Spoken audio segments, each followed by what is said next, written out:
Suspitsado kinsa gitumbok nga mastermind sa pagpusil patay sa usa ka babae sa Bukirang Barangay sa Dakbayan sa Talisay ang nitahan sa kapulisan.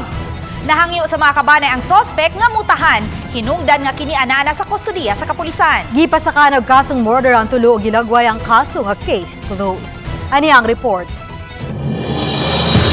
Alas 4 netong Sabado sa hapon, gihatod sa Talisay City Police Station sa iyang kabanay ug sa mga opisyal sa Barangay Tapol ang ikatulong suspitsado sa pagpatay sa usa ka inahan. Gila ang suspitsado nga si Janelle Paraiso, 26 anyos.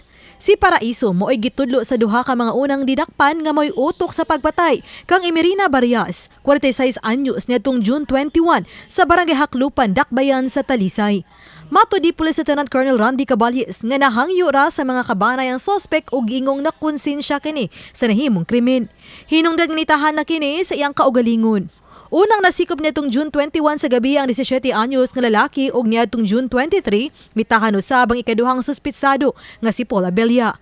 Ang duha mga pag-umangko ni Paraiso. Iyang parents nagtabang og convince no atong last suspect then ang katong mga relatives niya ang parents niya o katong mga relatives ni Agi sa barangay kapitan o sa mga konsyales o dito na nag-coordinate na sa station. Gingong kalambigitan sa ginadiling drogas tali ni Paraiso ug sa anak sa biktima mo'y gitanaw nga motibo sa krimen.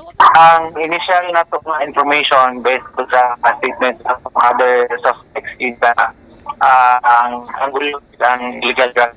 Kasong murder ang gipasaka batok sa tulo karong adlaw ug giisip na kini nga case closed. Obani Road Prado, Femari Dumabok.